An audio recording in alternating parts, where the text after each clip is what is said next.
Hello everyone, this is Crota giving you a shoutcast in a game between LiquidTLO versus Vile Spanishiwa here on Shakura's Plateau, a Zerg versus Zerg. Now, I know what you guys are going to say, like, I Zerg versus Zerg, I hate Zerg versus Zerg, but I believe both of these guys should be bringing in a unique perspective on your Zerg versus Zerg. TLO versus Spanishiwa. This is from MLG Providence 2011. Game 1 in the best of 3 series between these two players as the game does get underway. TLO spawning as the red Zerg on the top left hand side of the map. Meanwhile, we have Spanishiwa spawning as the blue Zerg. So it will be red versus blue here on Shakura's Plateau. And pretty much it is always going to be red versus blue if you are playing in MLG. I think they require you to have red and blue colors, as it makes it a little bit easier for the casters, and you don't have to worry about spotting creep, purple on purple, or anything crazy like that as the game does get underway. Now, both players so far have been pretty much opening with similar builds, not exactly the same. As you can see that their drone production is slightly different in each case. We can see that Extractor is being placed down first by Spanishiwa, so Spanishiwa going for an earlier Extractor, maybe going for Extractor Pool, and that is going to be very important. If he does go for that Extractor Pool opening, he's going to have a much stronger army early on. He's going to have more map control and perhaps be able to flank as well. Oh, one poor drone going around the far side. That is not going to be good for him, as that does really add a lot of harvesting time. And if Spanishiwa doesn't notice this, this could end up hurting him in the long run. You can take a look at, I believe you take a look at the harvester count. Yeah, it isn't quite at that 112 consistency point. And I believe if you can actually see, there's going to be actually a slight amount of time when drones are not in that extractor. Back over here, you can see a hatchery has been placed down by TLO. TLO going for a spawning pool a little bit later, and after noticing this build over here is perhaps going to do a little bit of a more, or perhaps go back to a more standard build, and he still leaves one drone back on gas. So a little bit curious about that. Perhaps he will go into a Baneling's nest, but he does need to get up a second hatchery. Otherwise, he's going to quickly fall behind in larva production. His queens are out though. His queen is already being trained. That is going to give him a nice economic or a production boost, as well as a drone now makes his way out and will be able to establish this natural expansion down over here, just waiting for the additional minerals. There you go. And there you go, growing up to be a hatchery. Zerglings now make their way across the field. There is going to be a queen down here. There is also a spine crawler as well. Not much damage, or will not be able to actually deal that much damage over here. Perhaps catch a couple Zerglings in an engagement, but the Zerglings are just going to back off until they have superior numbers. And as more reinforcements come in, that spine crawler and that queen will have time to pop on out. And I believe these early Zerglings, even though they will have that metabolic boost faster, is not going to really be able to do all too much. We are going into Banelings though, as we are going into a second spine crawler as well. You can see that TLO pretty much using this hatchery like a macro hatch right now. He is not forced to mine from it, and by not forcing himself to mine from this location, he's actually in a very strong position. He can train army off of one hatchery while building workers off of another. He wants to make sure that he doesn't fall behind in the worker count. 17 to 20 right now, but 4 more drones will quickly change that around. TLO does have that Baneling's nest there, as we now see the Zerglings were trying to walk up that ramp, unable to do so. Perhaps trying to get a little bit of scouting information, and one does make it through.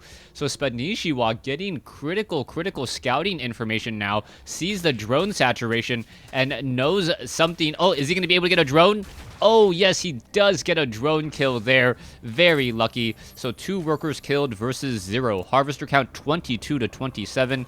There are overlords in position, and those overlords are just going to be able to spot a flood of units as they make their way across the map. No creep tumors yet, but we do have a couple Banelings ready to go just in case a large swarm of Zerglings do try to make their way in.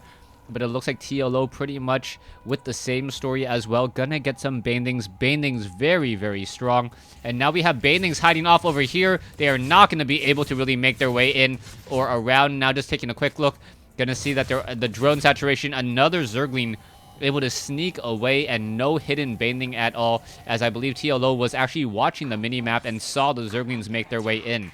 Zergling battling it out, but it looks like TLO's Zergling just slightly stronger, perhaps more hit points to begin the match with anyways.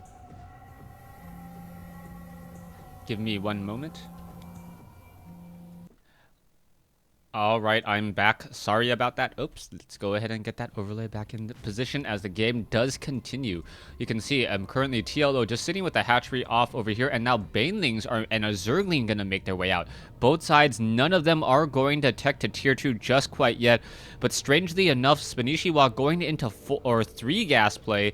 Same thing for TLO as the Zerglings are going to engage, and oh, there is a Baneling. The Baneling wants to detonate, but unable to do so as it was just not on manual detonation at all. Interesting strategy by Spanishiwa to actually build double extractors at his natural versus 2 in his main base and 1 at his natural. Both players now taking the tier 2 almost simultaneously. Zerglings and Banelings coming out, and oh, that's going to be another dangerous engagement as the metabolic boost just completes, and TLO going to try to run around the far side, or sorry, Spanishiwa trying to run around the far side, and it looks like he will be perhaps unable to get up that ramp as the Zerglings now run all the way back. We do have 3 Banelings ready to go versus 2 Banelings. There's 2 Banelings. Banelings are trying to split, and what is happening? There is one split over there. There's a nice detonation as Spanishiwa does have a couple Banelings and takes down another 5 Banelings there. And a nice trade 1-for-1 with the remaining splash damage as 1 Baneling takes down 2 Zerglings. So this is a Zergling versus Baneling battle, as the Zerglings are now going to try to re-engage. There's 1 Baneling in that group. The Baneling, what is going to happen? The Baneling is now on the creep, but taken down by 2 Zerglings there, as the Zerglings now trying to make their way in, but Spanishiwa's Queens will be able to handle them pretty easily. 73 versus 63. 52 drones, though, versus 40. 39 for Spanishiwa. Roaches coming in from Spanishiwa. And now we see a Spire coming in from TLO. So TLO coming in with a Spire as the Zerglings are now going to go ahead and detonate and destroy this. There's the cancellation. The Zerglings realize that they do not want to go up that ramp. The Zerglings now going to try to engage back over here. Are the Zerglings going to engage? As the Zerglings are going to back off. There are Banelings on the ramp, and there they go, taking them all down. And that was huge, as 2 Banelings just took out, I believe, 8 of those units there. And now, I believe that was a detonation. Not quite sure what there was to take out. And oh, the Banelings could have detonated, as we just see Zergling wars here on Shakura's Plateau. Zergling's now trying to run around. TLO is slightly behind in food, but I believe he still has a much stronger harvester advantage. Yes, 6 drone advantage now, as the Zerglings now make their way across the map. That is going to be a lot of roaches to deal with, but those roaches are going to just melt apart when going up against those Mutalisks. Rock, paper, scissors, Mutalisks, roaches, or Hydralisks. I don't need to explain how that works. I'm pretty sure you guys get it there. As this hatchery down to 300 hit points, 200. It may get taken down. It does end up getting canceled. But now a Baneling tries to make its way over, and the Baneling just not moving fast enough. Roaches are now moving out as well, as there are currently 11 roaches in midfield. 2 roaches getting flanked here, as the Mutalisks are now trying to just take down these roaches, but roaches are rather beefy, and they have a fair amount of hit points, but they cannot... Oh, drones joining in on the fight. As you can see that the roaches are just going to run straight inside here, and now the drones are going to get killed. How many worker kills are we going to get? Up to 4 right now, but there are just too many units in this battle. The roaches... longevity, they knew that they were going to get taken down, and down they go as we now see a transition into Hydralisks. Hydralisks versus Mutalisks. Mutalisks do move very quickly. We are going into Groove Spines and level 2 missile upgrades. Roaches already at level 1 as the Zerglings get taken down here.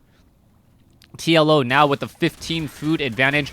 Zerglings getting destroyed and down over here on the far side, as it looks like Mutalisks are now going Overlord hunting. And a lot of Overlords are going to get taken down. Queens are now making their way out. Hydralisk going to come in. And are we going to even get a Mutalisk kill? Yes, 1 Mutalisk kill. And Spanishiwa able to save his Overlord there, as we now see a couple of Banelings down over here.